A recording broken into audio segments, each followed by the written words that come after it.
দেবাংশু আল্লাহর অংশ, তিনি আল্লাহর কোনো অংশ নয়, এটার উপরে ঈমান। আল্লাহর সাথে কারো তুলনা হয় না। এমনকি হযরতে মুহাম্মদ রাসূলুল্লাহ সাল্লাল্লাহু আলাইহি ওয়াসাল্লামকেও আমরা খালেক মানি না, আমরা মখলুক মানি। আবদুহু ওয়া রাসূলুহুর উপরে আমাদের ঈমান। কোরআন শরীফ কি করে শেষ হয়ে যায়? কোরআন বাইবেল শেষ হয়ে যাবে। তিনি ভোটের প্রচার করতে গিয়ে কোরআনকেই কেন তিনি হাতিয়ার করলেন? তিনি করুন না, তা না। আমি তো অবাক হয়ে যাই যে এই সমস্ত রাজনীতিবিদরা কেন নিজেদের পার্টির ডিবেটে গিয়ে এই সমস্ত বিষয়গুলিকে চর্চার মধ্যে নিয়ে আসে। কেন তাদের কর্ম করে তার চর্চার মধ্যে আনতে পারে না?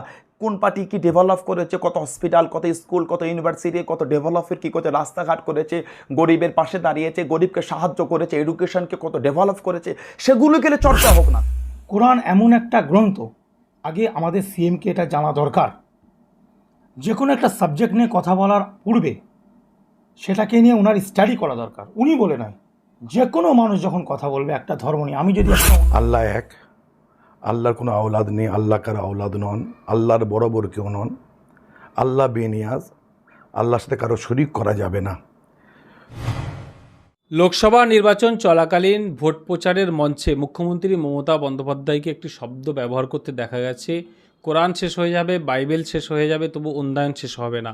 শুধু এখানেই শেষ নয়, তৃণমূল যুবনেত্রী রাজন্না হালদার সেও একটি মন্তব্য করেছেন দেবাংশুকে নিয়ে। আপনারা সকলেই শুনেছেন, ইতিমধ্যেই বিভিন্ন মহল থেকে প্রতিবাদ জানানো হচ্ছে এবং ফুরফুরা শরীফের একাধিক পীরজাদারা রয়েছেন, তাদের সঙ্গে আমরা কথা বলবো যে তাদের যে বক্তব্য, এই বক্তব্যের প্রসঙ্গে তাদের কি মতামত রয়েছে, তারা কি মেসেজ দিচ্ছে পশ্চিমবাংলার মানুষকে, কি বলতে চাইছে। একে একে ভাইজানদেরকে আমি ধরে নেব, তারা কি বলতে চাইছে দেখুন আপনারা। আহমদুহু ওয়া নুসাল্লি আলা রাসূলিল কারীম, আম্মা বাদ। আজকে যে কথাটা আমাদের মুখ্যমন্ত্রী বলেছেন, সিএম, এখানে আমরা বসে আছি, এটা নিয়ে একটু আলোচনা করলাম। যে এটা নিয়ে একটু আলোচনা করা আমাদের দরকার আছে, একটা বার্তা দেওয়ার দরকার আছে, যেহেতু একটা ইমানি ব্যাপার আছে। পূর্বে অনেক এরকম রাজনৈতিক মানুষ অনেক বাজে বাজে কথা বলেছে, আমরা তার বিরোধী করেছি, ময়দানেও করেছি, ইলেকট্রনিক মিডিয়ার মাধ্যমে করেছি, আপনারা সকলেই জানেন। আজকে যে কোরআন নিয়ে যে কথাটা বলা হয়েছে যে শেষ হয়ে যাওয়ার ব্যাপার, অন্য ধর্মগ্রন্থ নিয়ে বলেছেন, সে ধর্মগ্রন্থের ব্যাপারে আমার অভিজ্ঞতা নাই, আমি অনভিজ্ঞ।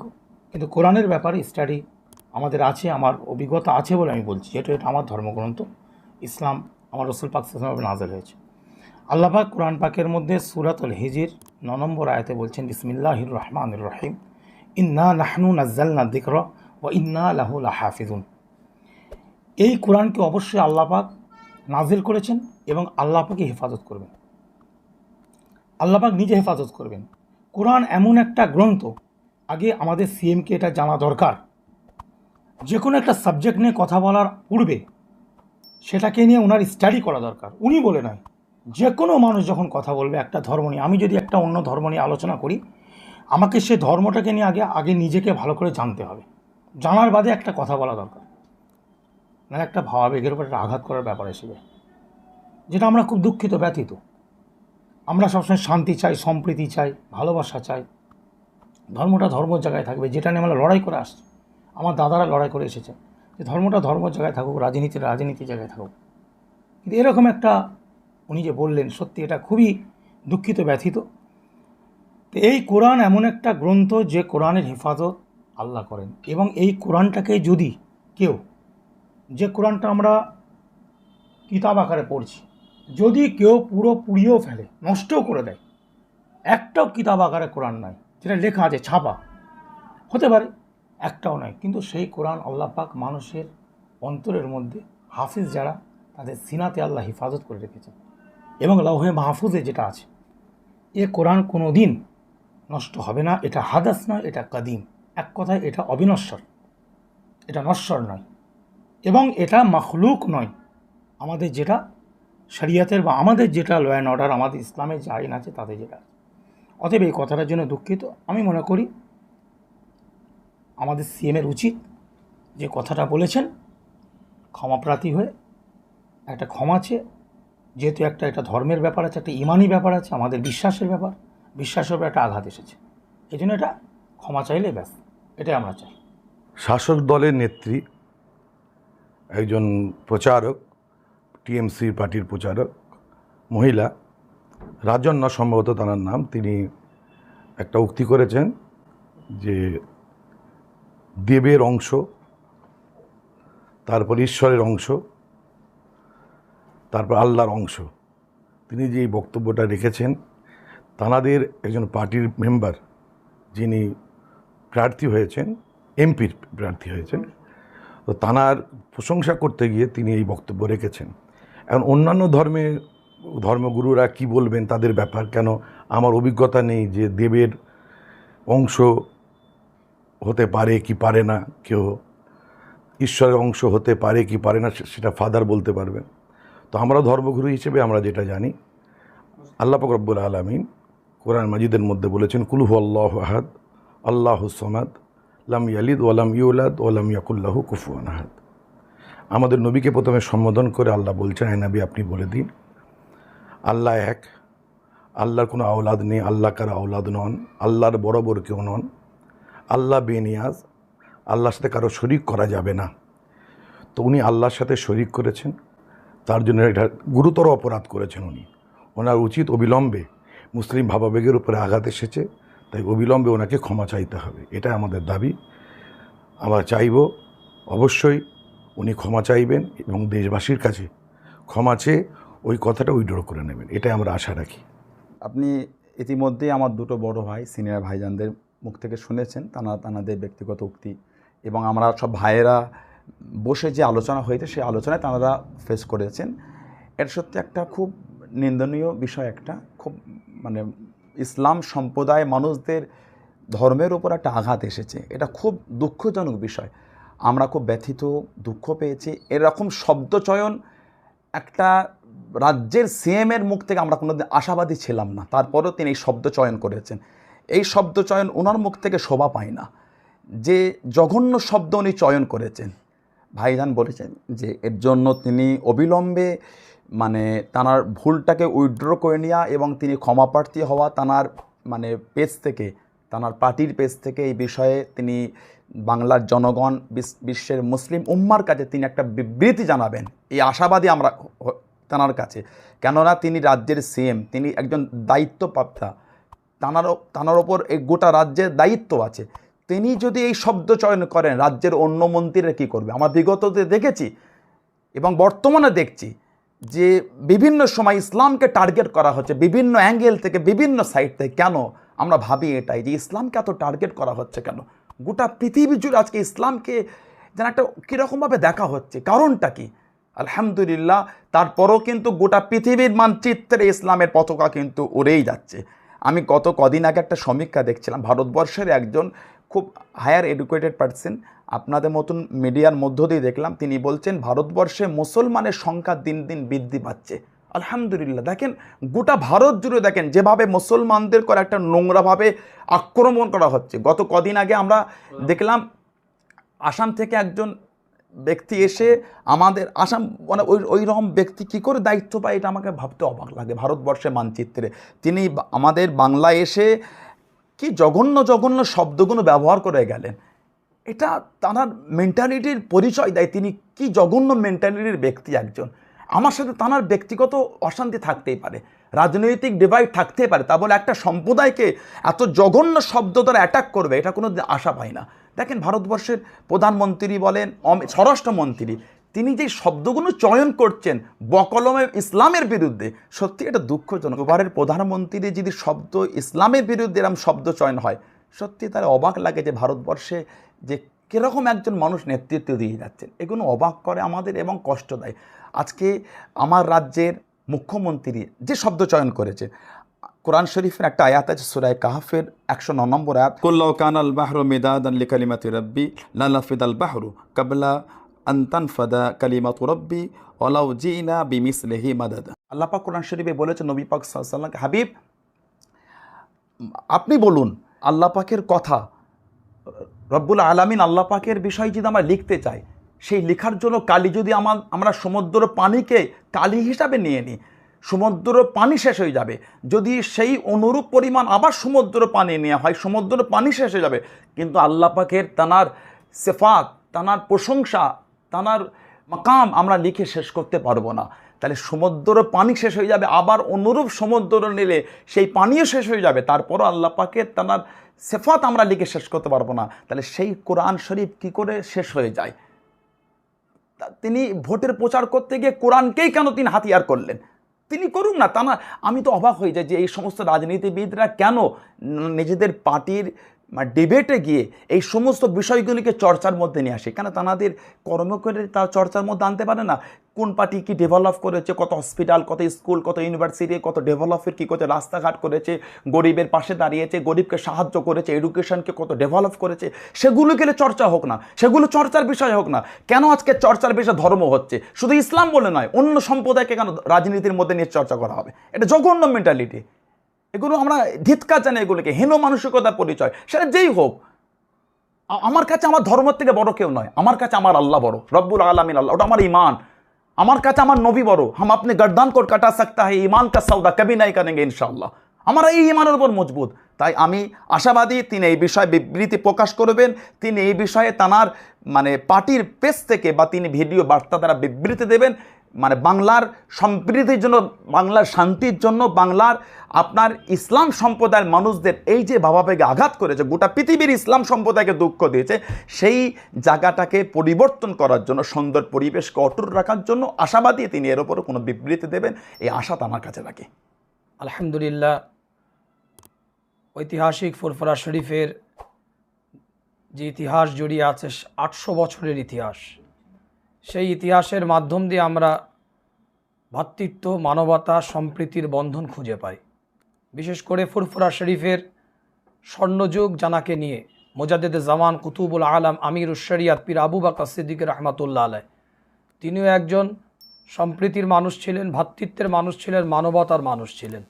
মানুষকে কিভাবে ভালোবাসতে হয় তিনি মানুষকে শিখিয়েছেন।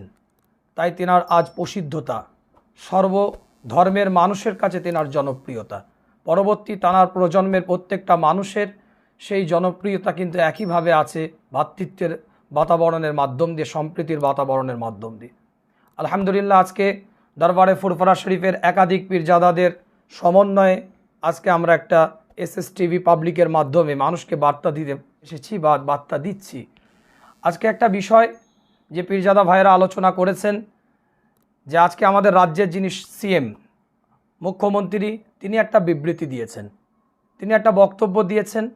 বর্তমান লোকসভা ভোটের প্রচারের মাধ্যমে তিনি একটা কথা বলেছেন। সেই কথার পরিপ্রেক্ষিতে এবং তৃণমূলের যুবনেত্রী রাজন্না হালদার, তিনি কোনো একটা লোকসভার ক্যান্ডিডেটের প্রচারে গিয়ে তিনি একটা বক্তব্য দিয়েছেন, তাকে ভালো করে সমাজের বুকে প্রতিষ্ঠিত করার জন্য কিছু মন্তব্য, কিছু ওপিনিয়ন তিনি কমেন্ট করেছেন। আজকে মূল যে কথাটা আমি দিয়ে শুরু করব, আল্লাহ কোরআনের মধ্যে বলছেন পরিষ্কার অক্ষরে, মা ইয়ালফিজু মিন কাউলি ইল্লা লাদাইহি রাকিবুন আতীদ। আল্লাহ কোরআনের মধ্যে বলছেন যে জবানকে সংরক্ষিত রাখা, এটা একটা দায়িত্ব, মানুষের দায়িত্ব জবানকে সংরক্ষিত করা। যদি আমরা জবান সংরক্ষিত রাখতে পারি, সমাজ শৃঙ্খলা খুঁজে পাবে, সমাজ ভ্রাতৃত্ব খুঁজে পাবে। আজকে আমাদের জবানটাকে ব্যাডভাবে ইউজ করার জন্য, খারাপ ব্যবহার করার কারণে আজকে এই সম্প্রীতির বাতাবরণ থেকে ভারতবর্ষ কিন্তু অনেকটা পিছিয়ে যাচ্ছে। ভিন্ন ভিন্ন ধর্মের মানুষ ভিন্ন ভিন্ন চিন্তাধারায় তারা বিভিন্নভাবে বক্তব্য দিচ্ছে তেনাদের মেন্টালিটির মাধ্যমে। কিন্তু তারা যদি একই বক্তব্য যদি একটু সংযতভাবে দিত, একটু যদি মেনটেন করে তাদের ওপিনিয়নটা দিত, সমাজের মানুষ কিন্তু বিভ্রান্ত জায়গায় পৌঁছাতো না। আজকে আমাদের CM, তিনি আমাদের একজন চেয়ারপারসন, তেনাকে আমরা সম্মান দিই, তিনি আমাদের কাছে সম্মানীয় ব্যক্তিত্ব, তেনাকে আমরা সম্মান দেব। কিন্তু আজকে তেনার বক্তব্যকে তো আমরা সব বক্তব্য তেনাকে মান্যতা দেব, এটা তো আমাদের দায়িত্ব নয়। তেনার চেয়ারটাকে আমরা সম্মান দিতে পারি, কিন্তু তেনার সব বক্তব্যকে মান্যতা দেব, এটা কিন্তু আমাদের দায়িত্ব নয় বা আমাদের কর্তব্য নয়। আমাদের দায়িত্ব, আমাদের কর্তব্য আমাদের ইমানের জায়গা থেকে, আমাদের দায়িত্ব, আমাদের কর্তব্য আমাদের শরিয়াতের জায়গা থেকে, যেখানে কোরআন পরিষ্কার অক্ষরে জানিয়ে দিচ্ছে, লাউ নাযালনা আলাইকাল কিতাবা তিবিয়ানান লিকুল্লি শাইইন। আল্লাহ পরিষ্কার কোরআনের মধ্যে জানিয়ে দিচ্ছেন যে কোরআনের মধ্যে প্রত্যেকটা জিনিস আল্লাহ স্পষ্ট করে দিয়েছেন, পরিষ্কার করে দিয়েছেন। তো এখানে পরিষ্কার পরিচ্ছন্ন জিনিস, সেই পরিষ্কার পরিচ্ছন্ন জিনিসটা মানুষের কাছে স্পষ্ট হয়ে আছে। তো আজকে CM এর বক্তব্যটা আমাদেরকে ব্যথিত করেছে, কষ্ট দিয়েছে, ব্যথা দিয়েছে। আমরা আশা করব তিনি অবিলম্বে এই উপরে দাঁড়িয়ে যেন ক্ষমা চায় এবং তার উপরে কোনো মেসেজ দিয়ে সমাজকে বিভ্রান্ত জায়গা থেকে যেন ফিরিয়ে আনতে পারে। আর একটা বিষয় যে আজকে ভারতবর্ষের বুকে বিভিন্ন রাজনৈতিক দল আছে, বিভিন্ন রাজনৈতিক দল বিভিন্নভাবে কার্যক্রমের সাথে জড়িত আছে। আজকে ভারতবর্ষের রাজনৈতিক কার্যক্রম যেগুলো হচ্ছে, মানুষের উপকারের জন্য যে কার্যক্রমগুলো করছে, আজকে ভোট প্রচারে এসে বিগত 5 বছরে তিনারা কী কাজ করেছে সেটা মানুষের কাছে তুলে ধরুক। আগামী 5 বছরে তিনারা কি করবেন, সমাজকে কি দিবেন, মানুষকে কি দিবেন, তাকে ভোট দিলে, যে ক্যান্ডিডেটকে তেনারা দাঁড় করিয়েছেন তাকে ভোট দিলে মানুষ কি উপকৃত হবে, সমাজ কি উপকৃত হবে, দেশের সমাজের কি উপকার আসবে, সেই কথাটা তিনারা মঞ্চ থেকে তুলে ধরুক না কেন, সেই বক্তব্যটা তিনারা মঞ্চ থেকে বলুক না কেন। তিনারা স্বাস্থ্যের জন্য কি করবে, শিক্ষার জন্য কি করবে, আমাদের পরবর্তী প্রজন্মের জন্য তিনারা কি করবেন, সেই কথাটা মানুষের কাছে তুলে ধরুক। তাহলে সমাজ এর দ্বারাই তানাদের বক্তব্য, তাদের ওপিনিয়ন, তানাদের মন্তব্য শোনার পরে তারা ডিসাইড করবেন তেনাদের গণতান্ত্রিক অধিকার কার উপরে প্রয়োগ করবেন। কিন্তু কারো ধর্মকে আঘাত করে, কোনো রিলিজিয়াসকে আঘাত করে, কোনো সম্প্রদায়কে পার্টিকুলার আঘাত করে একটা কথা বলবো, এটা কিন্তু বাঞ্ছনীয় নয়। সে যে সম্প্রদায়ের মানুষ হোক না কেন, সে যে রিলিজিয়াসের মানুষ হোক না কেন, আমাদের ইসলাম ভ্রাতৃত্বের শিক্ষা দেয়, মানবতার শিক্ষা দেয়, সম্প্রীতির শিক্ষা দেয়। সেই সম্প্রীতির বাতাবরণ থেকে দাঁড়িয়ে দরবারে ফুরফুরা শরীফে একাধিক পীরজাদাকে সামনে রেখে আমার স্পষ্ট বিবৃতি, বিগত দিন এরকম অনেক মন্তব্য উঠে এসেছে যেটা ইসলামের উপর আঘাত করেছে। আমার রসুল পাক সাল্লাল্লাহু আলাইহি ওয়াসাল্লামের ছবি পর্যন্ত বানানো হয়েছে, যেটা পৃথিবীর ইতিহাসে 1500 বছরের ইতিহাসে এরকম কোনো রেকর্ড নেই যে হুজুর পাক সাল্লাল্লাহু আলাইহি ওয়াসাল্লামের কোনো ছবি আছে। সেটা কিন্তু কিছু তৃণমূল নেতাদের মাধ্যম দিয়েই ফুটে উঠেছিল একটা সময়। আবার অনেক সময় আমরা লক্ষ্য করি কোনো ধর্মীয় কার্যকলাপ হচ্ছে কোনো ধর্মের, সেখানে আল্লাহর নামটা ঠাকুরের পায়ের কাছে লাগানো আছে। কেন লাগানো থাকবে? তারা তাদের ধর্মীয় কার্যক্রম করছে, তারা তাদের ধর্মীয় কাজ করুক, কিন্তু আমার খোদার নাম, আমার আল্লাহর নাম আমার কাছে সম্মানীয়। ইসলাম বলছে তোমরা অপরের খোদাকে গালি দিও না। আমরা কারো ধর্মকে আঘাত করে কোনো দিন কথা বলি না। ইতিহাস বলছে বিগত দিনের, আগামীতেও বলবে না। কেন? আমাদের ঈমান আমাদেরকে শিক্ষা দেয় না কোনো মানুষকে আঘাত করা বা কোনো ধর্মকে আঘাত করা। তো তারাও একটা যারা বক্তব্য দিয়েছেন, রাজন্না হালদার বলেন বা আপনার বর্তমান মুখ্যমন্ত্রী বলেন, তারা সবাই কিন্তু যে যার অবস্থান থেকে যে যার ধর্ম পালন করে। তাদেরও ধর্ম তাদেরকে শিক্ষা দেয় না কোনো ধর্মকে আঘাত করা, কোনো ধর্মের কেতাবকে আঘাত করা, কোনো ধর্মগ্রন্থকে আঘাত করা। তো একদিক থেকে একটা বিষয় আমাদের মুখ্যমন্ত্রী তিনার বক্তব্যটাও আমাদের কাছে কষ্টদায়ক, বেদনাদায়ক। আর একটা হচ্ছে রাজন্না হালদার যে বক্তব্যটা দিয়েছেন, আল্লাহর অংশ বলে উল্লেখ করেছেন, এটাও আমাদের কাছে কষ্টদায়ক। কেন? আমরা লাম ইয়ালিদ ওয়া লাম ইউলাদ, এর উপরে আমাদের ঈমান। আল্লাহ হচ্ছে এক, এই একত্ববাদের উপরে আমাদের ঈমান দাঁড়িয়ে আছে। রাজন্না হালদার আমাদের ঈমানের উপরে আঘাত করেছে, আমাদের আবেগের উপরে আঘাত করেছে, আমাদের অন্তরের কষ্ট দিয়েছে, বেদনা দিয়েছে। অবিলম্বে ভিডিও ফুটেজটাকে ডিলিট করতে হবে এবং ভিডিও ফুটেজের মাধ্যম দিয়ে জাতি বা সমাজের মানুষের কাছে, বিশেষ করে মুসলিম উম্মার কাছে, পৃথিবীব্যাপী ইমানদারের কাছে ক্ষমা চাইতে হবে। এটা আমরা আশা করি দরবার শরীফ থেকে। এসব বিষয়গুলো ভাইদের মাধ্যমে জানতে পারলাম এবং বিভিন্ন খবর এবং ভিডিও সূত্রে জানতে পারলাম এটা অ্যাকচুয়ালি ইসলামিক সূত্রে ইমানের একটা ব্যাপার আছে। সত্যিকারের বিষয়টা নিন্দনীয় এবং মুসলিম জাতির কাছে কষ্টের বিষয়। এর বিরুদ্ধে একটু প্রতিবাদ করছি এবং সাথে সাথে এবং যাতে যিনি এই বিষয়গুলো মুসলমানদের ধার্মিক বিষয়ে উত্থাপন করেছে সেই বিষয়গুলো পুনরায় প্রত্যাবর্তন করে নেয় বা ফিরিয়ে নেয়, এতে মুসলিম জাতীয় খুশি হবে।